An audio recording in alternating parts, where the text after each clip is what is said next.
कि 10 दिन के बाद जो आप फैसला करेंगे हरियाणा का अगला 5 साल का कि दिशा का निर्देश आपको देना है। बीजेपी सरकार को आपने 10 साल दिए, 10 साल बीजेपी को आपने देख लिया। मैं आपसे पूछना चाहता हूं, बीजेपी के लाइसेंस को और 5 साल रिन्यू करोगे या कैंसिल करोगे? कैंसिल करना है लाइसेंस या रिन्यू करना है? लाइसेंस रिन्यू होगा जी।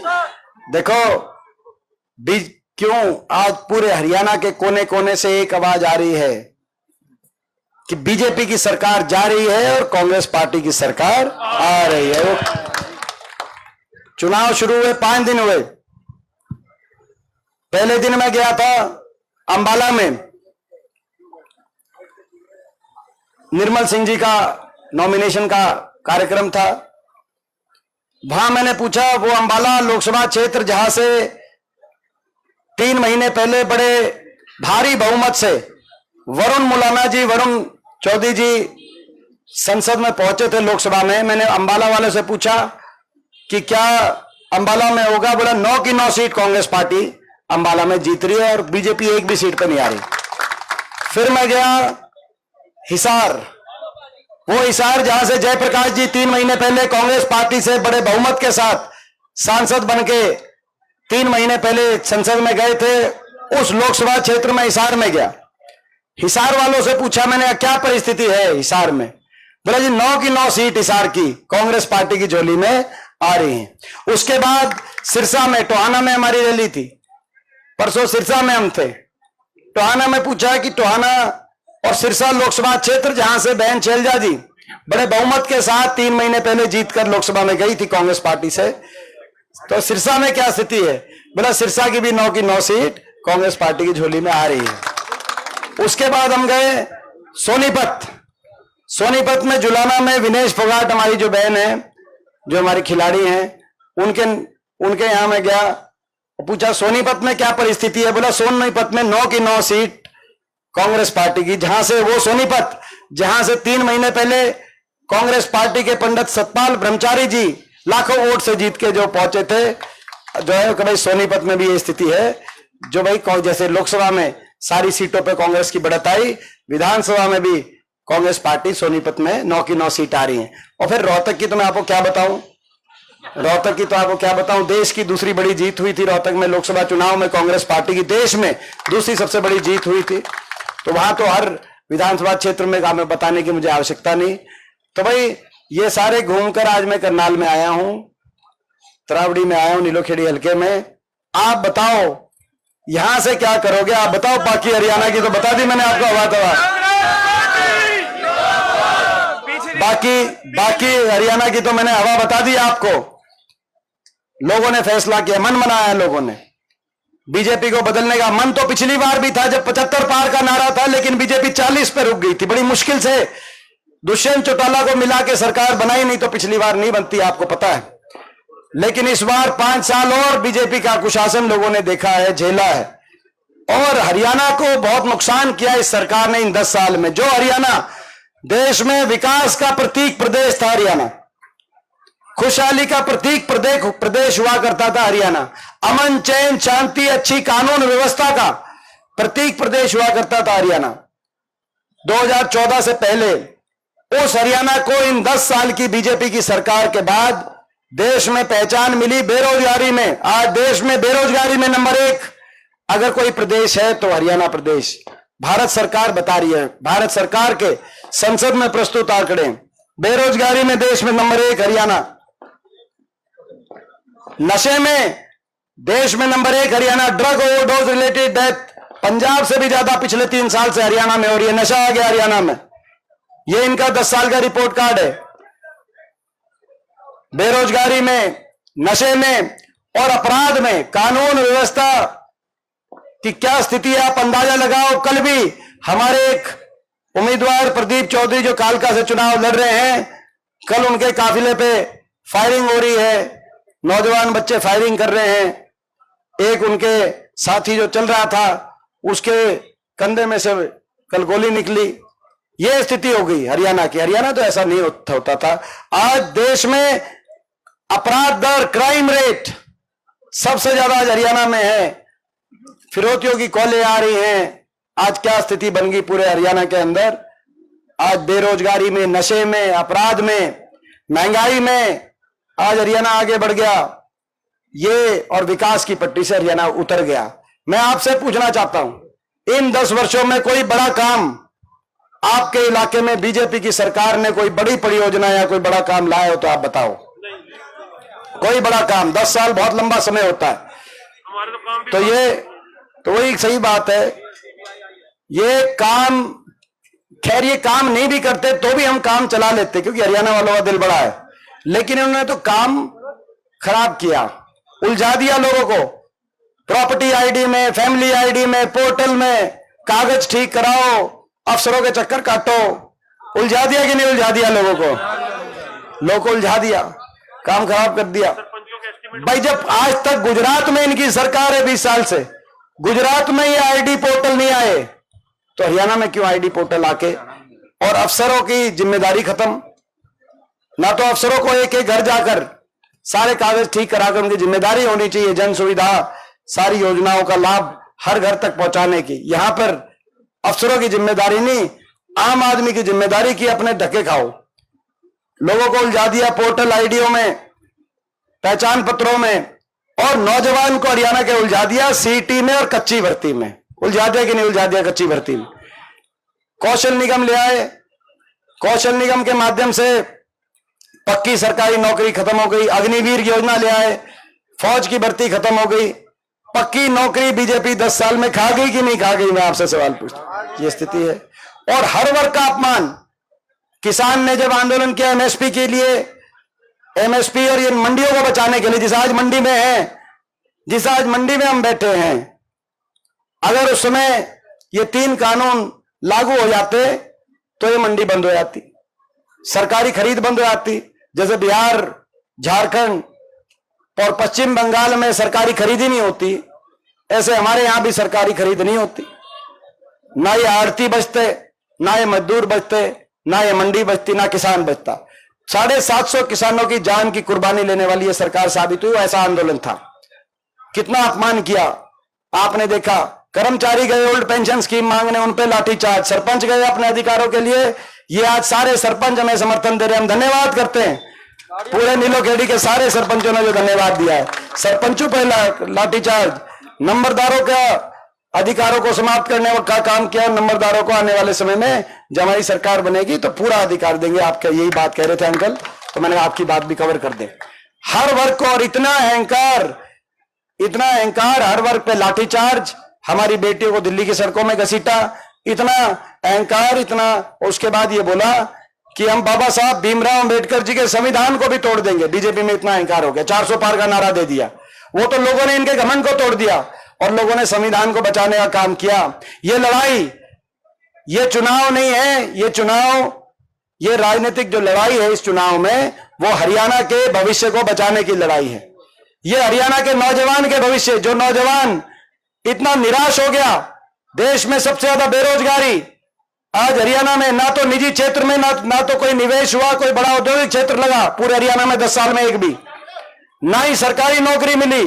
नौजवान इतना निराश हो गया, कहीं डिप्रेशन का शिकार, कहीं नशे का शिकार, और कहीं अपना घर बार बेचकर, डोंकी के रास्ते उधार लेकर, विदेश में जाकर मजदूरी करने पे मजबूर हो गया हमारा हरियाणा का नौजवान। हरियाणा में कोई भविष्य नहीं दिख रहा। बाहर जा रहे हैं कि नहीं जा रहे, मैं पूछना चाहता हूं। नंबर 1 बन गया पलायन में, नंबर 1 बन गया पलायन में। इतना पलायन कभी नहीं हुआ देश के इतिहास में जितना हरियाणा भी। राहुल जी भी गए अमेरिका, तो अमेरिका हजारों नौजवान मिले और वो हरियाणा से मिले, कि आज अमेरिका में सबसे ज्यादा हरियाणा का नौजवान पहुंच गया इन 10 साल में। ऐसी स्थिति बन गई इस सरकार में। आड़तियों के साथ क्या हुआ मुझे बताने की जरूरत नहीं। हमारे आड़ती भाइयों ने अपनी हड़ताल करी तो उनकी सुध लेने भी कोई सरकार में कोई सुध लेने भी नहीं आया। हुड्डा साहब आए और हुड्डा साहब ने जूस पिला के उनका भूख हड़ताल खत्म कराई, नहीं तो आड़ती भाइयों की कोई सुध लेने भी नहीं आई। ये स्थिति है। तो आज भाई ये सरकार, लोगों का मन भर गया इस सरकार से, लोगों ने बदलाव का मन बनाया है। और यही कारण है कि जब बीजेपी के पास रिपोर्ट गई कि भाई लोगों में बड़ी नाराजगी हो गई हरियाणा के, और हरियाणा के लोगों ने सरकार बदलने का फैसला किया है, तो बीजेपी ने क्या किया, चुनाव से एक हफ्ते पहले, लोकसभा चुनाव के एक हफ्ते पहले अपने मुख्यमंत्री का चेहरा बदल दिया कि नहीं बदल दिया? फिर अपने उप मुख्यमंत्री को भी बदल दिया, हटा दिया उप मुख्यमंत्री को। आपको याद होगा जब इस दुष्यंत चौटाला को हटाया तो अगले दिन दुष्यंत चौटाला का बयान आया कि मैं बीजेपी के घोटालों के राज बताऊंगा। आपको याद होगा बयान आया कि बीजेपी के घोटालों के राज बताऊंगा। अगले दिन खट्टर साहब का बयान आया, दुष्यंत चौटाला के घोटालों की जांच कराऊंगा। अब 5 साल तक इतना देखो, हरियाणा के लोग हैं हम, हरियाणा की जनता शरीफ हो सकती है मगर मूर्ख नहीं है। ठीक बात कह रहा हूं कि नहीं कह रहा हूं? 5 साल तक बोला भाई तो बीजेपी घोटालों के राज बताएंगे, बोला इसके घोटालों की जांच कराऊंगा, फिर नहीं बोले। फिर दुष्यंत चौटाला का कोई बयान नहीं आया, आप समझ गए क्यों? तो भाई बोला तू हमारे राज बताएगा तो तेरी जांच कराऊंगा। तो आपने देखा ये स्थिति है। मुख्यमंत्री को बदला इन्होंने, उप मुख्यमंत्री को बदला, फिर चुनाव की तारीख बदली, अपनी कैबिनेट बदली, अपने प्रदेश अध्यक्ष को बदला। लेकिन बीजेपी वालों आप क्या क्या बदलोगे? ये हरियाणा की जनता सरकार ही बदलने का काम करेगी। हरियाणा की जनता ने मन बना लिया, सरकार बनेगी, कांग्रेस पार्टी की सरकार बनेगी, कांग्रेस पार्टी की सरकार बनेगी। हरियाणा को आगे लेके जाने का हम काम करेंगे। 36 बिरादरी को साथ लेकर हरियाणा का उज्जवल भविष्य बचाने का हम काम करेंगे। और सरकार बनते ही जनता के हक में, हर वर्ग के हक में हम ऐतिहासिक फैसले लेने का काम करेंगे। सबसे पहले बड़े बुजुर्गों को 1 महीने के बाद जब कांग्रेस की सरकार बनेगी, बड़े बुजुर्गों की कितनी पेंशन होगी, हो जाएगी? खबर पहुंच चुकी है आप तक, यानी कि 6000 बुढ़ापा पेंशन, डंके की चोट पे दिल्ली से भी ज्यादा, देश में सबसे ज्यादा 6000 बुढ़ापा पेंशन बड़े बुजुर्गों की कन्या का हरियाणा में।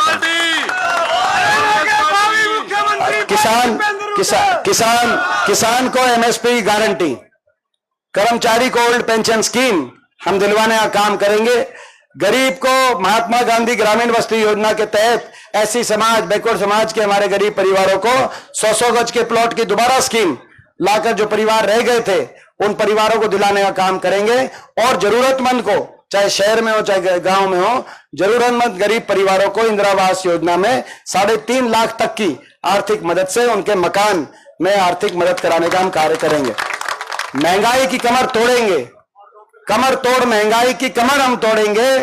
और 500 रुपए में गैस का सिलेंडर और 300 यूनिट तक बिजली में राहत दिलवाने का हम कार्य करेंगे। हरियाणा के अंदर कांग्रेस पार्टी का हमारा संकल्प पत्र है। और महिलाओं को, माताओं और बहनों को, जैसे कि कांग्रेस की सरकार में बाकी जगह हमने करके दिखाया है, माताओं और बहनों को 2000 की पेंशन, जब तक उनकी बुढ़ापा पेंशन से कम उम्र की, क्योंकि बुढ़ापा पेंशन तो 6000 हो जाएगी, उससे पहले, क्योंकि घर खर्च माताएं बहनें घर को चलाती हैं, तो 2000 रुपए की माताओं और बहनों को भी 2000 रुपए की हम पेंशन बनाने का 18 साल से लेकर और 60 साल की आयु तक का वो भी हम कार्य करेंगे। तो भाई ये सारे हमारे कांग्रेस पार्टी के संकल्प। और नौजवानों को 2 लाख सरकारी पद जो खत्म कर दिए इन्होंने, खाली पड़े, 2 लाख सरकारी पदों पर नौजवानों को रोजगार दिलवाने का, पक्की सरकारी नौकरी निकालवाते हुए रोजगार दिलवाने का, रोजगारों के अवसर दिलवाने का नौजवानों को। और पूरी और जो जिंदाबाद जिंदाबाद जिंदाबाद जिंदाबाद जिंदाबाद। तो भाई ये मौका है हरियाणा को आगे बढ़ाने का, विकास और खुशहाली के रास्ते। हर वर्ग को, चाहे मनरेगा के मजदूर हो, चाहे आंगनवाड़ी हो, चाहे आशा वर्कर हो, चाहे मिड डे वर्कर हो, हर वर्ग के उनके अधिकारों का, जो उनका मांग पत्र हमारे पास आया है उसके अनुसार उनके अधिकार दिलवाने का हर वर्ग के हितों में हम फैसला करेंगे। और जहां तक नीलोखेड़ी हल्के की बात है, धर्मपाल जी हमारे प्रत्याशी है, सही बात है। हमारे बहुत से साथी थे यहाँ पे जो चुनाव में, जिन्होंने पहले बहुत मेहनत करी कांग्रेस पार्टी के लिए। मगर एक बात जो कांग्रेस पार्टी ने कही कि हम सर्वे के आधार पर न्याय संगत रूप से टिकट वितरण करने का काम करेंगे। और जो 21 सर्वे में मिलेगा उसको हम चुनाव के मैदान में उतारने का काम करेंगे। सभी की मेहनत थी, किसी कम ज्यादा नहीं आकलन कर सकते, लेकिन उस अनुसार पार्टी ने फैसला किया है। मैं अपने सभी साथियों से कहना चाहता हूं, ये समय है आपकी मेहनत, को आप कांग्रेस पार्टी के हमारे प्रत्याशी के पक्ष में आप मेहनत करें, ईमानदारी से काम करें, आप हमारी बात का ख्याल रखें, ताकि 12 दिन के बाद जब कांग्रेस की सरकार बने तो हम भी आपका ख्याल रखें, आप हमारे भी बात का ख्याल रखें। आपका मान सम्मान, आप हमारी बात का, कांग्रेस पार्टी की बात का ख्याल रखेंगे तो आपका मान सम्मान, अगली जो सरकार है वो साझे की सरकार रहेगी, उसमें आपकी भी हिस्सेदारी रहेगी। सभी जो ऐसे भाई थे जिन्होंने मेहनत करी थी, जो टिकट के लिए जो प्रयास कर रहे थे, बहुत से भाई मुझे मिले आज। हाँ, पत्रकार कह रहे हैं हमारे लिए क्या करोगे जी? पत्रकार कह रहे हैं हमारे लिए क्या करोगे, तो यानी कि पत्रकारों को भी समझ में आ गई कि सरकार कांग्रेस की आ रही है। और आपको ये भी पता है पत्रकार भाइयों, आपको ये भी पता है बीजेपी तो चलो आपने देख ली 10 साल, आपके लिए भी जो करेंगे वो हम ही करेंगे, आपको ये भी पता है। जैसा जो कहोगे, हाँ जी हाँ जी, आप हमारा मैनिफेस्टो आएगा 2 दिन बाद, आप देखना एक सेक्शन पत्रकारों पे। बीजेपी के मैनिफेस्टो में पत्रकार नहीं आते। बीजेपी तो पत्रकार जो है आपके जो मालिक हैं दिल्ली में, सुनो, बीजेपी तो करेगी आपके मालिकों के लिए जो दिल्ली में बैठे हैं। बीजेपी का तो ये है, अब वो मालिकों को बीजेपी उन पे दबाव बनाती है या उनसे बात करती है या क्या करती है, लेकिन हमारे लिए तो आप हो और हम करेंगे आपके लिए जो हमारे, क्योंकि दिन रात मेहनत आप करते हो, पसीने आप आते हो, आप तो सही खबर भेजते हो ऊपर, वो तो दिल्ली जाके खबरें उनका कोई ऊपर नीचे हो जाती है, हम क्या करें वो तो। और भाई व्यापारी भाइयों के लिए तो यही जो है, व्यापारी भाइयों के लिए तो जो है, मैं समझता हूं कि आज हरियाणा प्रदेश विकास में देश में नंबर 1 बने, खुशहाल बने। कानून व्यवस्था, जो आज हरियाणा में कानून व्यवस्था जिस तरीके से आज खराब हो गई है, हम अपराधियों को कहना चाहते हैं, नौजवानों को हम कहना चाहते हैं, हरियाणा प्रदेश के पहले नौजवानों को मैं कहना चाहता हूं जो विदेश में पलायन की तरफ सोच रहा है, क्योंकि हरियाणा में कोई भविष्य उनको दिखता नहीं, कि आप रुकें, आप थोड़ा सा धैर्य रखें। हरियाणा में आपकी हकों की सरकार आ रही है, नौजवानों के हकों की सरकार आ रही है, आप पलायन ना करें। हरियाणा में आपको अच्छा भविष्य, आपको अच्छी शिक्षा और अच्छा भविष्य हरियाणा में हम दिलवाने का काम करेंगे। और अपराधियों को हम कहना चाहते हैं, अगर पलायन करना है तो अपराधी पलायन कर जाए समय पे। आपके पास 20 दिन का समय, अपराधियों या तो अपराध छोड़ दो या हरियाणा छोड़ दो। हरियाणा में सुख शांति कानून व्यवस्था, याद होगा आपको 10 साल की सरकार, हरियाणा में कांग्रेस की सरकार, हुड्डा सरकार 10 साल की रही, किसी वर्ग को धरना नहीं देना पड़ा, किसी वर्ग को आंदोलन नहीं करना पड़ा, ना तो आरती भाइयों को धरना देना पड़ा, ना किसान भाइयों को, ना सरपंचों को, ना कर्मचारियों को, किसी वर्ग को सड़क पे 10 साल तक नहीं आना पड़ा। और अपराधियों को हरियाणा में जगह नहीं मिली 10 साल का, ये सरकार का काम होता है। तो मैं यही बात आपको कहना चाहूंगा। तो हाँ, तो ये होगी बात, उसको रिपीट तो क्या करें। तो पोर्टल की तो बोल दी मैंने सबसे पहले। तो अपना जैसे कह रहे हैं कि भाई पोर्टल पे कह रहे हैं कि भाई जो पोर्टल, तो ये पोर्टल जो है, पोर्टल जैसे मैंने जो पहले बात कही थी वही बात आप दोबारा से मान लेना, कह चुके, मगर ये कह रहे हैं दोबारा से। पोर्टल का जो है कि भाई ये जो पोर्टल है और आईडीज हैं, हमने कहा ये पोर्टल जन विरोधी पोर्टल जाने चाहिए। पहले भी तो हमारे समय खरीद होती थी, जिस टाइम आओ उस टाइम आ जाओ मंडी में और खरीदो। अब ये पोर्टल पे अपना उसकी इंतजार करे जाओ कब आएगा मैसेज। तो खट्टर साहब का बयान आया कि हुड्डा साहब टेक्नोलॉजी नहीं समझते, ये टेक्नोलॉजी का फायदा है। मैं उनको बताना चाहता हूं खट्टर साहब को कि मैं सॉफ्टवेयर इंजीनियर रहा हूं, मैंने इन्फोसिस में और अमेरिका में 6 साल तक मैं सॉफ्टवेयर इंजीनियर रहा हूं। और आप चेक करना खट्टर साहब, जो मैंने काम किया उसकी सराहना पूरे टेक्नोलॉजी जगत में उसकी सराहना हुई है जब मैंने काम किया है। तो टेक्नोलॉजी का सदुपयोग भी हो सकता है जनता तक फायदा पहुंचाने के लिए, और टेक्नोलॉजी बाधा भी बन सकती है जन सुविधाओं को किसी तरीके से बाधित करने के लिए। जैसे कि आपने इसको लागू किया है, वो बाधा बनने का काम किया है और कहीं ना कहीं भ्रष्टाचार को बढ़ावा। प्रॉपर्टी आईडी में देखो जाके करनाल में निगम में क्या बुरा हाल हुआ है। तो भाई ये जन विरोधी पोर्टल और जन विरोधी आइडिया जाएंगी और जनता के हित का सुशासन आएगा। तो भाई अब ये अब मैं बहुत बहुत धन्यवाद करते हुए एक बार फिर आप सबका बहुत बहुत, तो भाई ये नीलोखेड़ी से आप बताओ, धर्मपाल जी को पूरा आशीर्वाद देकर आप यहां से जिताकर भेजोगे? और भाई मैं आपको यही विश्वास दिलाता हूं, आप इनको यहां से आशीर्वाद देकर देखो, पिछली बार तो निर्दलीय के रूप में आपने इनको यहां से मौका दिया, बहुत फर्क होता है। ये कांग्रेस की सरकार आ रही है, इसमें इनको आशीर्वाद आप बना के यहां से बना के भेजना, आपका आशीर्वाद खाली हाथ नहीं जाने देंगे, ये मैं आज आपको कहने के लिए आया हूं। इनकी बड़ी जिम्मेदारी लगाएंगे ताकि नीलोखेड़ी हल्के को विकास में ये आगे लेके जाए, इनकी बड़ी जिम्मेदारी आज सरकार में लगेगी। तो ये आपको मैं, तो भाई ये बताओ कि भाई आप यहां से बड़ी जीत दिलाओगे? तो जो आप बड़ी जीत दिलाना, बड़ी जिम्मेदारी हम लगाएंगे इनकी, ताकि इनके अच्छे से आपकी सेवा कर सके।